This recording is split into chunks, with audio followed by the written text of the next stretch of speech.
जय गुरु जी। Welcome to my channel English with Prerna, day 14। और आज हम समझेंगे ग्रामर की एक new tip and trick. But सबसे पहले thank you so much for liking my video and channel. आप सबने बहुत सारा प्यार दिया, इसके लिए तहे दिल से आपका धन्यवाद। चलिए आज हम समझते हैं ग्रामर का जो टिप एंड ट्रिक है वो है हमारा शुड हैव।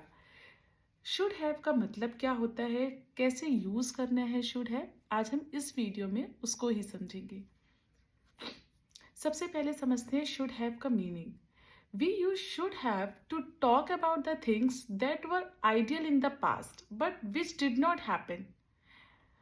शुड हैव का यूज हम तब करते हैं जब हम पास्ट में कोई काम कर सकते थे पर अब हमने नहीं करा।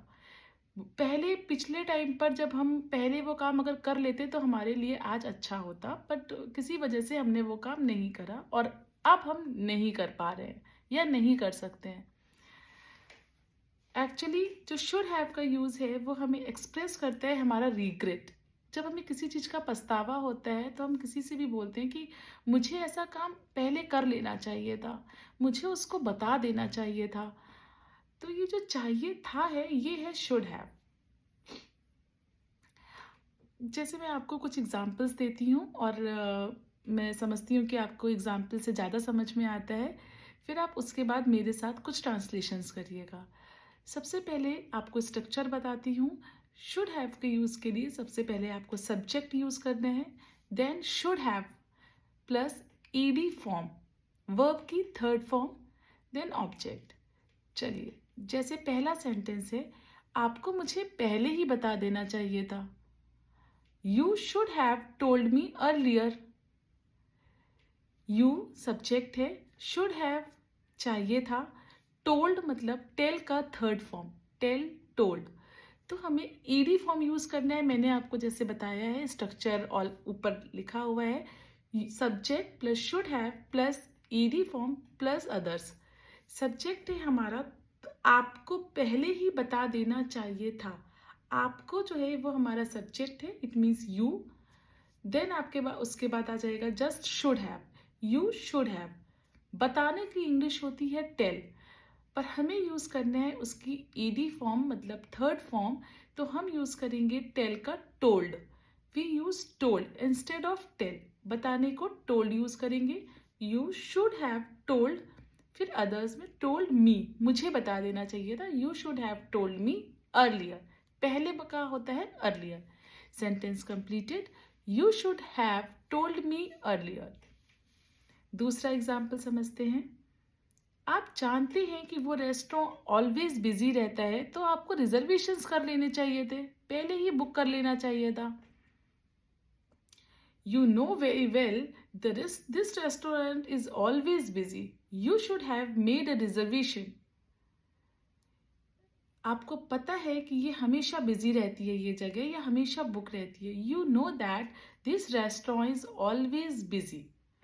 You should have, आपको कर लेना चाहिए था। You should have made a reservation. मुझे लगता है कि थोड़ा थोड़ा समझ में आने लग गया है। चलिए थर्ड सेंटेंस, एक सिंपल सा एग्जांपल समझते हैं। आपको अपनी मेल्स चेक कर लेने चाहिए थे। You should have checked your mails. Check की ईडी फॉर्म हो जाएगी checked. Check is a simple base form and checked is a third form. आपको वो मूवी देखनी चाहिए थी। You should have watched that movie. बहुत अच्छी थी। It was inspiring, it was great. अब आप बताइए मुझको, चलिए साथ में कुछ ट्रांसलेशंस करते हैं। अब आप मुझको बताइए कि आपको बचपन में ही डांस क्लासेस ज्वाइन कर लेनी चाहिए थी। चलिए ट्रांसलेशन करते हैं। आपको बचपन में ही डांस क्लासेस ज्वाइन करनी चाहिए थी। You should have joined dance classes in your childhood. हो गया कंप्लीट। आपको उन्हें बुलाना चाहिए था।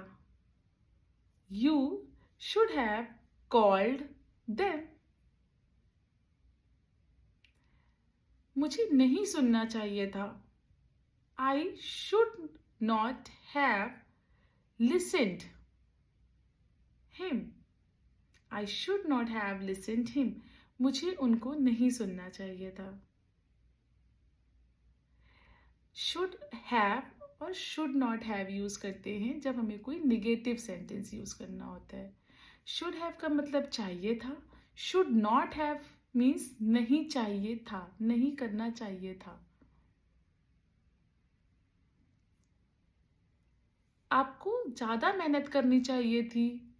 अच्छे एग्जाम्स में अच्छे मार्क्स स्कोर करने के लिए आपको मेहनत ज़्यादा करनी चाहिए थी, ज़्यादा पढ़ाई करनी चाहिए थी. आप बताइए, एग्जाम्स में अच्छा स्कोर करने के लिए आपको अच्छी पढ़ाई करनी चाहिए थी, अच्छे से पढ़ना चाहिए था. चलिए, if you know that the translation of the sentence, comments me now. Thank you. Bye bye. See you soon.